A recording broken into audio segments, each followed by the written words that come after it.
நமோ வாராகி. எம்முடன் கிறிஸ்தல யாத்திரையில் பயணிப்பவர்கள் அனைவருக்கும் என் அன்னையின் அருளாசிகள். பொதுவா கஷேத்திரம் என்பது அனைத்து நிலைகளிலும் அனைத்து சக்திகளையும் ஓரிடத்திலேயே பிரதிஷ்டை செய்யப்பட்டுள்ள இடத்திற்கு தான் கஷேத்திரம் என்று பெயர்.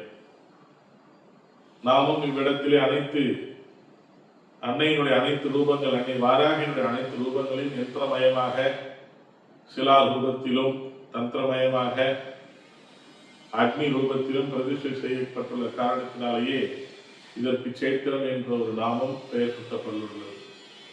ஒரு பக்தர் இதற்கான கேள்வியினை வினவினார். இது அவர்களுக்கான ஒரு பதில். இதை பற்றி ஏற்கனவே நாம் தெளிவாக கூறியுள்ளோம்.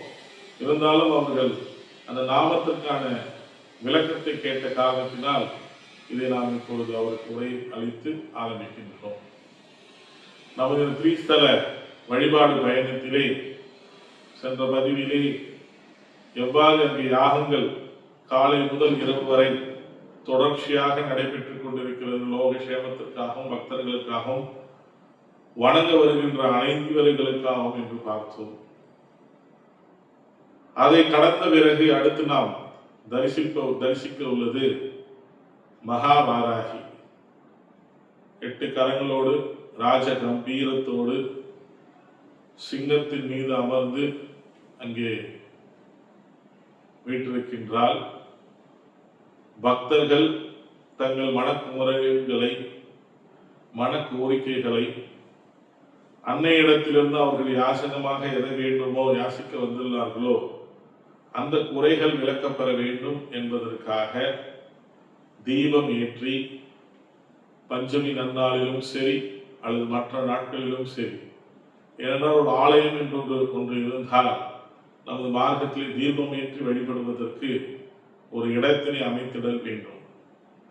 அப்படி அந்த தீபம் ஏற்றி வழிபடுவதற்காகவும் தங்களுக்குள்ளே உள்ள குறைகளை எல்லாம் கலைந்தெறிந்து சிறிது நேரம் தியானிப்பதற்காகவும் ஏதோ ஒரு பிரார்த்தனைக்காக, பரிகாரமாக, அல்லது அன்னையை உபாசிப்பவர்கள் தங்களுக்கு இன்னும் மேலும் சக்தி மேற்கூட்டிக் கொள்வதற்காக, இல்லை அன்னை நமக்கு செய்த அந்த வரத்தினால் நமக்கு ஏற்பட்ட நற்பலன்களுக்கு நன்றி தெரிவிப்பதற்காக அமைக்கப்பட்டுள்ள இடம்தான் அந்த மகாவாராகி முன்பு அமர்ந்த அனைவரும் தீபம் ஏற்றுவதற்கான உகந்த இடம்.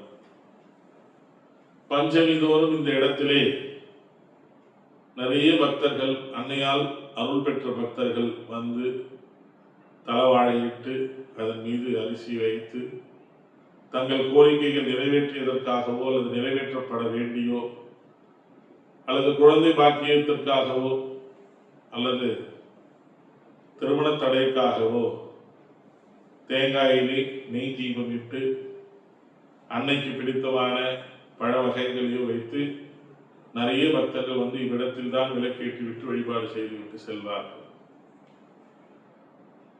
எமது திரிஸ்தலத்தினுடைய இது பக்தர்கள் ஏற்கனவே தொட்டு அவருடைய மனதிலே பலரால் உரைக்கப்பெற்று அந்த நம்பிக்கைக்காக, அந்த நம்பிக்கையை நாமும் கலைத்திடல் கூடாது என்பதற்காக அவர்கள் எவ்வாறெல்லாம் செய்ய முற்படுகின்றார்களோ அவைகளுக்கெல்லாம் நாம் அந்த இடத்தில் அனுமதி அளித்திருக்கின்றோம். ஒரு சிலர் பூசணிக்காயிலே விளக்கு வைத்து வழிபடுவார்கள், ஒரு சிலர் தேங்காயை வைத்து வழிபடுகின்றார்கள், ஒரு சிலர் எலுமிச்சை தீபம் போட்டு வழிபடுகின்றார்கள், ஒரு சிலர் மாவிளக்கிட்டு வழிபடுகின்றார்கள், ஒரு சிலர் சாதாரண அகல் தீபத்தை வைத்து வழிபடுகின்றார்கள். இப்படி அவர்களுக்கு எந்த விதத்தில் அன்னைக்கு தங்களுடைய அன்பினை காணிக்கையாக அளித்திட முடியுமோ அந்த அன்பினை தீப ரூபத்திலே வழிபாடு செய்கின்றார்கள். எதை செய்தாலும் தாய் உள்ளத்தோடு ஏற்றுக்கொள்ளக்கூடியவள் அவள். அதனால் இது நன்மை அது தீமை அப்படி என்பது கிடையாது. இது உயர்ந்தது இது தாழ்ந்தது என்பதும் கிடையாது. நம்முடைய எண்ணங்களினுடைய வெளிப்பாடுகள் தான் அந்த தீபங்கள். அதில் எதில் ஏற்றினாலும் அவள் ஏற்றுக்கொண்டு நம்மளை அருள் பாலிப்பால் அதில் எல்லளவும் சந்தேகம் இல்லை.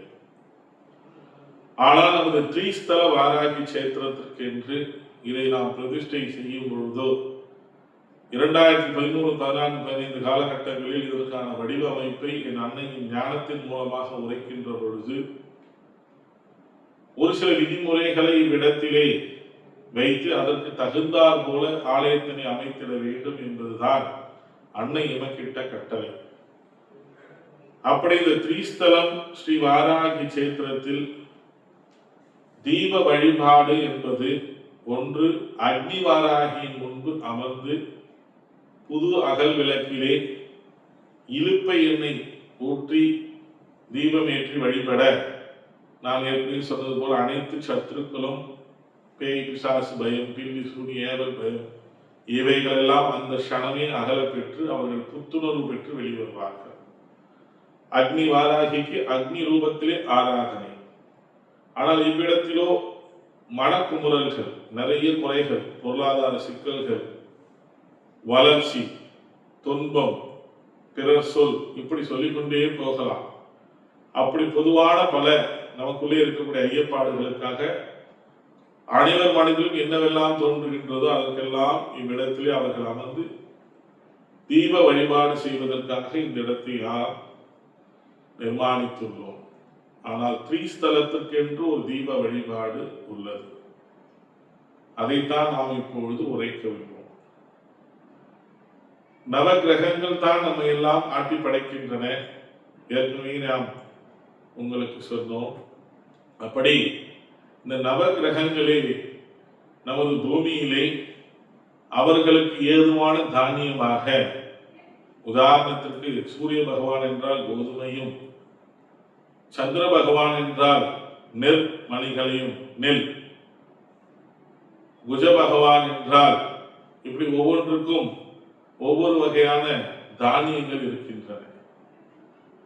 இந்த தானியங்களுடைய கலவைகளோடு சேர்த்து அன்னைக்கு பிடித்தமான ஒரு கிழங்கின் மாவிலே இவைகளை கலந்து அதில் தீபம் செய்து அன்னைக்கு ஏற்றி வழிபடுகின்ற பொழுது இந்த நவ கிரகங்களினால் நமக்கு ஏற்படக்கூடிய இன்னல்கள், துன்பங்கள், ஏனென்றால் அவைகள் தான் நம்முடைய வாழ்வில் துன்பங்கள், இன்பங்களை எல்லாம் வகையறுத்து தருகின்றன என்பதை ஏற்கனவே உரைத்தோம். அப்படி இந்த மகா வாராகியின் முன்னால் அமர்ந்து பொதுவான காரண காரியங்களுக்காக தீபம் ஏற்றி வழிபடுவதற்கு அவ்விடம்.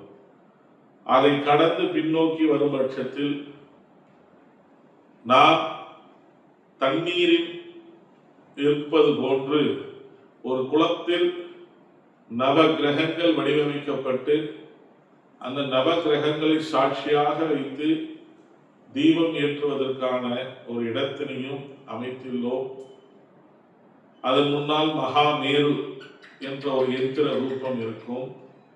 அவ்விடத்திலே யாம் சொன்ன அந்த உரைத்த நவ தானியங்களால் ஆன அன்னைக்கு மிகவும் உகந்த அந்த கிழங்கின் மாவினால் செய்யப்பட்ட அந்த தீபத்தினை முறையாக ஏற்றி வழிபடுகின்ற பொழுது இந்த கிரக தோஷம் எது பாதிக்கப்பட்டிருந்தாலும் நீங்கள் இவ்விடத்தில் கூர்மையாக உற்று நோக்கினால் ஒன்று உங்களுக்கு நன்றாக விளங்கும். முதலில் நம்மிடத்தில் இருக்கக்கூடிய தேவையற்ற துஷ்ட சக்திகளோ பிறரால் ஏவல்பட்ட ஏவல் சக்திகளோ விலக்குவதற்காக முதல் வழிபாடு அக்னி வாராகி.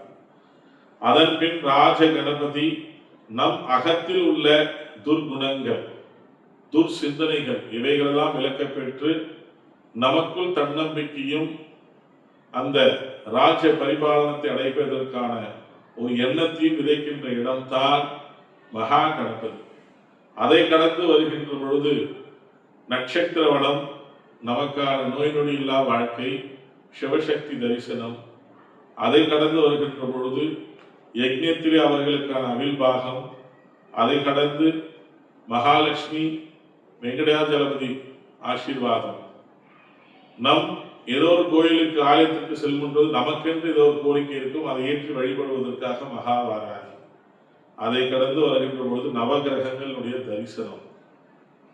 அந்த தரிசனம் மாத்திரமல்லாது நம்முடைய வாழ்வியல் தத்துவத்தை நிர்மாணிப்பது என்பது இந்த நவ கிரகங்கள் தான். இவைகள் தான் நம்முடைய வளர்ச்சியும் தருகின்றன, நம்முடைய தாழ்ச்சியும் தருகின்றன. பொருளாதார முன்னேற்றத்துக்கும் இவைகள் தான் காரணம், திடீரென்று சரிவதற்கும் இவர்கள் தான் காரணம். ஒரு 7.5 சனியோ அஷ்டம சனியோ வந்துவிட்டால் எந்த உயரத்தில் இருந்தாலும் ஏதோ ஒரு துன்பத்தால் பீடிக்கப்பட்டு அவர்கள் சரிகிறார்கள். அப்படி இந்த நவகிரகத்தினுடைய பாதிப்புகள் எந்த ரூபத்திலும் வாராகியினுடைய பக்தர்களுக்கு அண்டிவிடல் ஆகாது, அதனால் அவர்களுக்கு துன்பம் நேர்ந்திடல் கூடாது என்கின்ற அந்த கோணத்திலே அன்னையின் உத்தரவை கிடங்க, அன்னையின் ஆசிகளுக்கு இணங்க அந்த நவதானியங்களால் செய்யப்பட்ட அன்னைக்கு பிடித்தமான அந்த மாவினால் வடிவமைக்கப்பட்ட அந்த விளக்கினை தீபத்தினை ஏற்றி வழிபாடு செய்கின்ற பொழுது ஏதோ ஒரு நவகிரகத்தால் ஏதோ ஒரு கிரக தோஷத்தால் பீடிக்கப்பட்டிருந்தால் அன்னையின் பரிபூர்ண ஆசிகள் கிடைக்க பெற்று அவைகள் நம்மை விட்டு அகலும் என்கின்ற அந்த ஐதீகத்தோடு அவ்விடத்திலே தீபம் ஏற்றி வழிபடுவதற்கு இந்த திரிஸ்தலம் ஸ்ரீ வாராகி கஷேத்திரத்திலே நிர்மாணிக்கப்பட்டுள்ளது. ஆக அந்த தீபத்தினை வழிபட கிரக தோஷங்கள் விலகும். நவ கிரகங்களால் ஏற்பட்டிருக்கக்கூடிய சுணக்க நிலை, நமக்கு இருக்கக்கூடிய மனநிலையில் இருக்கக்கூடிய மாற்றங்கள், குணங்களில் இருக்கக்கூடிய ஒரு விதமான சோக நிலை, எல்லாம் இருந்தும் ஏதும் இல்லாதது போன்ற ஒரு நிலை, உடல் சோர்வடைதல், பலமில்லாத தன்மை, குதூகலமில்லாத ஒரு நிலை, எவரிடத்தில் பேசினாலும் ஏதோ ஒரு இழந்ததை போலவே பேசுகின்ற அந்த பேச்சு, இவைகளெல்லாம் இந்த பிரார்த்திக்கின்ற பொழுது, இந்த பிரார்த்தனை செய்கின்ற பொழுது நம்மை விட்டு இந்த கிரக தோஷம் விலக பெற்று அன்னையின் ரூபத்திலே நமக்கு பரிபூர்ண ஆசிகள் கிடைக்க பெறுவதற்கு ஏதுவாக ஸ்தாபிக்கப்பட்டுள்ளது. ஆக நவதானிய விளக்கை ஏற்றி அன்னை வாராகியை வழிபட, அன்னை திரிசக்தியை வழிபட அனைத்து வளங்களும் கிடைக்கப் பெறும். நவகிரக தோஷங்கள் விளக்கப் பெறும். அந்த கிரகத்தினால் ஏற்பட்ட தாக்கங்கள் எல்லாம் நம்மிடத்திலிருந்து அகன்று வாழ்வாங்கு வாழ்ந்திட அன்னையின் அருள் கிட்டிடும் என்பதனை விளக்கி உங்களிடமிருந்து விடைபெறுகிறேன். நமோ வாராகி.